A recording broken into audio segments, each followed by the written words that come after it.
479. Night's Aftermath Part 1. Dozens of mages and as many Tier 5 spells flew across the room. As chaos ensued, Lith and the others were warped outside Thrud's hideout.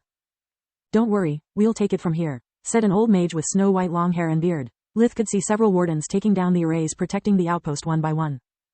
The fighters didn't attempt to pile up on Thrud, even in her weakened state. Now that the carpenters and their expendable vortexes were by her side, she didn't hesitate to make them self-destruct.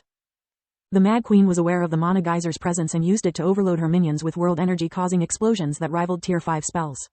She hadn't used it to fuel her arrays because she needed it to draw energy for Arthan's madness.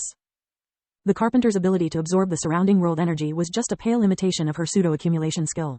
For centuries she had been close to perfecting her father's creation, to the point that her core had actually evolved. She was on the brink of turning it to purple, but she was unable to correctly expel impurities, leading her core to turn rainbow-colored due to their presence. Thrud had used the Mana Geyser to refine her body and develop her clones before Mogar could reclaim its stolen energy. Now she was forced to destroy her own sanctum, yet the outcome of that night's events pleased her. Minoar alone wasn't a match for me. Even this country's greatest genius was a mere child compared to my strength. I just have to take my time and kill him as soon as the opportunity presents itself, before he can become a real threat. The others were irrelevant at best. My only worry is the Ranger, but first things first. To challenge Tiras I need more power, more artifacts. Let's see how Granny Dearest takes this blow to her precious kingdom. Thrud made several carpenters detonate at once, using them as cover while she retrieved the dimensional amulets from her thralls. "Thank you for your help, idiots. This is my parting gift." Her eyes turned purple, activating the corresponding gemstone on her sword. Space itself was torn apart by her artifact, creating a fissure which led her hundreds of miles away. Banishing wasn't an escape spell, though. The fissure instantly closed, leaving behind a crack that spread to all the recently opened warp's entry and exit points. Arthan's sword had made space unstable, turning dimensional magic spells into suicide. "Fly away," yelled many mages at once, yet a few of their companions didn't manage to disengage from their opponents before it was too late. The fissure Thrud had left behind caused a domino effect. Each crack made the fissure grow more and more volatile, until it exploded. The resulting flash was visible for miles, allowing both the people at Other's Mage Association's branch and the members of the courts to witness it. When the dust settled down, where once the old outpost stood, now there was only a crater. The Mad Queen had made sure to leave behind no traces of her passage and no clues about her future plans. Luckily, Lith's group had been warped back to Other right after their rescue.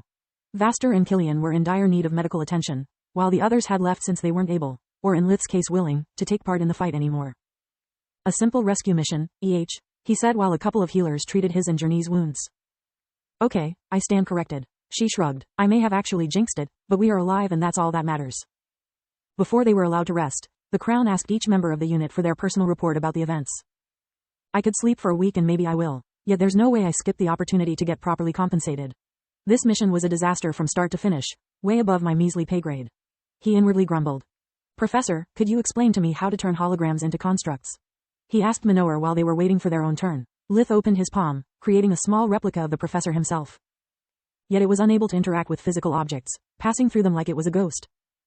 "I can see you have spent a lot of time practicing first magic." Minoar had a smug grin while watching his self-proclaimed handsome features. "I'll tell you what I told the Crown every time they asked me to take an apprentice. I'd rather die than share my secrets. You have already made it this far, young Lith. If you are as talented as I have always suspected, you'll find the answer on your own. If you don't, it just means that you are not destined to wield such power. Do not worry, you are in great company. I'm the only known human that can do it," he gloated. When Lith's turn came, he told them everything that had happened after they sent him to meet the Dawn Court, from their absurd rules and verbal traps to his grasp of Thrud's plans. There were just a few hours left before sunrise, yet both the king and the queen attended the reports, pondering every bit of information they heard carefully. "We are grateful for your sacrifices, great Mage Verhan. Tell us how can we repay you?" Silpha avoided offering him a noble title or a marriage. He had already turned down those offers multiple times and there was no reason for him to change his answer. "This experience has proven to me that I'm lacking in several aspects. I need quite a few enchanted items to use as study subjects. Also, I would like to receive ingredients and equipment for my personal lab." Lith provided them a long list of rare materials. "Do you already have a personal lab?" was the only question the royals had about his request. Lith was asking for the equivalent of a baron's annual budget, but after all he had done, they believed it was a fair price.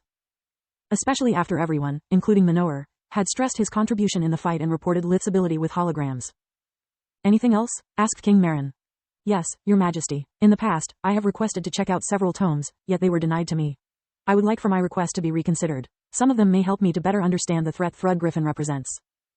After witnessing Arthan's madness effects, Lith wondered if it could teach him how to speed up his own refining process. It was also a perfect excuse to hide the real purpose of his research. Not only did he request books about souls and reincarnation, but also several others which were meant as misdirection. His obsession with afterlife could be misinterpreted as madness, but put together those tomes made his research seem nothing more than eccentric. The second list worried them much more than the first one. Most of the titles belonged to forbidden books. Tyrus had forbidden the access to some of them in the hope of smoking out the master or at least their accomplices. Last, but not least, I really need a vacation.